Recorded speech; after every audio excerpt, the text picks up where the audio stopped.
Hello dear student, आइए आज की वीडियो फिर से हम शुरू करते हैं संप्रभुता चैप्टर से। यूपी टीजीटी पीजीटी का जो एग्ज़ाम होने वाला है पॉलिटिकल साइंस सब्जेक्ट से तैयारी करने वाले विद्यार्थियों के लिए ये वीडियो है और ग्रेजुएशन कर रहे विद्यार्थियों के लिए भी है। तो संप्रभुता से बहुत सारे प्रश्न बनते हैं, तो आइए बिना समय गंवाए हम संप्रभुता पर प्रकाश डालते हैं।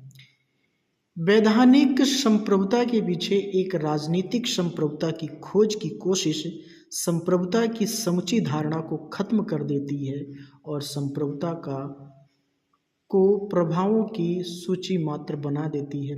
यह कथन किसका है? तो मित्रों, ये कथन है गेटेल का। गेटेल ये स्टेटमेंट देते हैं। ऑप्शन नंबर डी इसका राइट आंसर होगा। बढ़ते हैं नेक्स्ट क्वेश्चन पर, क्वेश्चन नंबर 27। और क्वेश्चन नंबर 27 क्या कह रहा है, आइए देखते हैं। क्वेश्चन कह रहा है संप्रभुता की अवधारणा निम्नलिखित में से मुख्यतः क्या है? तो मित्रों, जो संप्रभुता की अवधारणा है वो है वैधानिक। ऑप्शन नंबर बी इसका करेक्ट आंसर होगा। बढ़ते हैं नेक्स्ट क्वेश्चन पर। नेक्स्ट क्वेश्चन है स्वयं पर, स्वयं के शरीर और मस्तिष्क पर व्यक्ति संप्रभु है। यह वक्तव्य किसका है? ये स्टेटमेंट किसका है? तो मित्रों, ये स्टेटमेंट है जॉन स्टुअर्ट मिल का। बढ़ते हैं नेक्स्ट क्वेश्चन पर। क्वेश्चन नंबर 29 क्या कह रहा है, आइए देखते हैं। बाह्य संप्रभुता की अवधारणा को किसने दिया है? तो मित्रों, बाह्य संप्रभुता की बात कर रहा है तो बाह्य संप्रभुता के बारे में ग्रोसियस ने अपना विचार दिया है। ऑप्शन नंबर ए इसका राइट आंसर होगा। बढ़ते हैं नेक्स्ट क्वेश्चन पर। क्वेश्चन नंबर 13 क्या कह रहा है? क्वेश्चन नंबर 30 कह रहा है कि बाह्य संप्रभुता के सिद्धांत को विकसित किया गया। तो ये मित्रों ग्रोसियस द्वारा विकसित किया गया। तो अभी हमने ग्रोसियस को पढ़ा। क्वेश्चन नंबर 29 और क्वेश्चन नंबर जो 30 है वो सेम क्वेश्चन है, थोड़ा सा पूछने का जो तरीका है वो अलग है। क्वेश्चन नंबर 31 कह रहा है कि संप्रभुता की आधुनिक अवधारणा का प्रतिपादन किसने किया? आधुनिक अवधारणा के बारे में पूछ रहा है। तो मित्रों, इसका राइट आंसर होगा बोधा। ऑप्शन नंबर डी इसका करेक्ट आंसर होगा। बढ़ते हैं नेक्स्ट क्वेश्चन पर। और नेक्स्ट क्वेश्चन कह रहा है संप्रभुता के सिद्धांत का सबसे पहला प्रतिपादन किसने किया सबसे पहले? तो मित्रों बोधा ने किया था। अभी ऊपर ये क्वेश्चन आपने देखा। ऑप्शन नंबर ए इसका राइट आंसर होगा। नेक्स्ट क्वेश्चन है क्वेश्चन नंबर 33 और इसमें कह रहा है निम्न में से निम्न किस वर्ग के विचारकों को संप्रभुता की व्याख्या करने का श्रेय दिया जाता है? ये जो ऑप्शन है ऑप्शन नंबर डी इसका राइट आंसर होगा। बोधा, ग्रोसियस और आइंस्टीन, इन्होंने ही संप्रभुता की व्याख्या की और इन्हीं को संप्रभुता की व्याख्या करने का श्रेय दिया जाता है। बढ़ते हैं नेक्स्ट क्वेश्चन पर। क्वेश्चन नंबर 34 क्या कह रहा है? बहुत ही महत्वपूर्ण क्वेश्चन है और ये पीजीटी 2016 के एग्जाम में पूछा गया प्रश्न है। संप्रभुता का मूल शब्द क्या है? तो मित्रों ये है super anus. Option number A इसका राइट आंसर होगा। क्वेश्चन नंबर 35 कह रहा है कि निरंकुश संप्रभुता में कौन विश्वास करता था? तो निरंकुश संप्रभुता में विश्वास करने वाला जो विचारक है वो हाब्स है। ऑप्शन नंबर सी इसका राइट आंसर होगा। बढ़ते हैं नेक्स्ट क्वेश्चन पर। और नेक्स्ट क्वेश्चन कह रहा है सामाजिक समझौते की अवधारणा को निरंकुश संप्रभुता के सिद्धांत के साथ जोड़ा।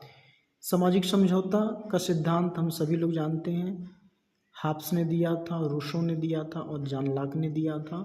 तो कह रहा है कि सामाजिक समझौते की अवधारणा को निरंकुश संप्रभुता के साथ किसने जोड़ा? तो ये जोड़ा था मित्रों हाब्स ने। ऑप्शन नंबर बी इसका करेक्ट आंसर होगा। बढ़ते हैं 37 नंबर क्वेश्चन पर। और ये क्वेश्चन कह रहा है निरंकुश संप्रभुता का सर्वाधिक सशक्त समर्थक था। तो मित्रों option number A halves right answer होगा। बढ़ते हैं नेक्स्ट क्वेश्चन पर। क्वेश्चन वही है, थोड़ा सा घुमा करके पूछा है। निरंकुश संप्रभुता का सर्वाधिक सशक्त पोषक कौन था? तो हाब्स। तो आप देख सकते हैं कि एक ही प्रश्न किस तरह से बार बार पूछे गए हैं। तो मित्रों, ये वीडियो आप जरूर देखिएगा, बहुत ही महत्वपूर्ण वीडियो है। निरंकुश संप्रभुता का सर्वाधिक सशक्त समर्थक था, 39 क्वेश्चन भी यही कह रहा है, तो हाब्स। बढ़ते हैं नेक्स्ट क्वेश्चन पर, जो क्वेश्चन नंबर 40 होगा। क्वेश्चन नंबर 40 कह रहा है कि हाब्स के सामाजिक समझौते में संप्रभु था। तो मित्रों, समझौते के ऊपर, ऑप्शन नंबर 20 का राइट आंसर होगा।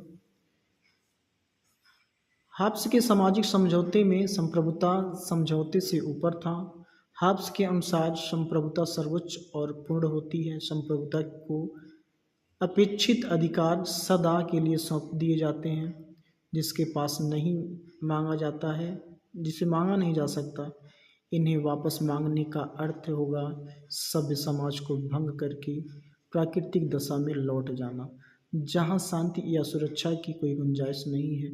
हाब्स कहता है कि किसी भी शासन प्रणाली के अंतर्गत, चाहे वो लोकतंत्र हो, अभिजात तंत्र हो या फिर राजतंत्र हो, संप्रभुता का लक्ष्य एक जैसे होते हैं और वह बहुत व्यापक होती है। प्रभु सत्ताधारी को उसके शासित या प्रजाजन न तो हटा सकते हैं न दंडित कर सकते हैं। ऑप्शन नंबर क्वेश्चन नंबर 30 और 41 देखते हैं। लाख समर्थक था। तो मित्रों, लाख जो समर्थक था वो था सीमित संप्रभुता का। ऑप्शन नंबर 20 का राइट आंसर होगा। बढ़ते हैं नेक्स्ट क्वेश्चन पर, क्वेश्चन नंबर 44। सीमित संप्रभुता के सिद्धांत का जनक किसे माना जाता है? तो मित्रों, option number A John Locke को माना जाता है। बढ़ते हैं नेक्स्ट क्वेश्चन पर। किसने कहा था कि सर्वसत्ता का राज्य की पूर्णता है? सर्वसत्ता राज्य की पूर्णता है। तो मित्रों, ये कहा था, ऑप्शन नंबर ए इसका राइट आंसर, सी इसका राइट आंसर होगा, रोमन ने कहा था। बढ़ते हैं नेक्स्ट क्वेश्चन पर।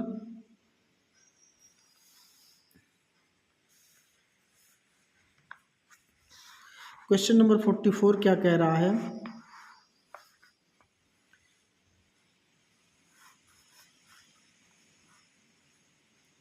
इनमें से किस चिंतक यानी कि विचारक ने संप्रभुता के जनरल विल के निहित होने की वकालत की थी? तो मतलब जनरल विल मतलब सामान्य इच्छा, तो रूसो ने की थी।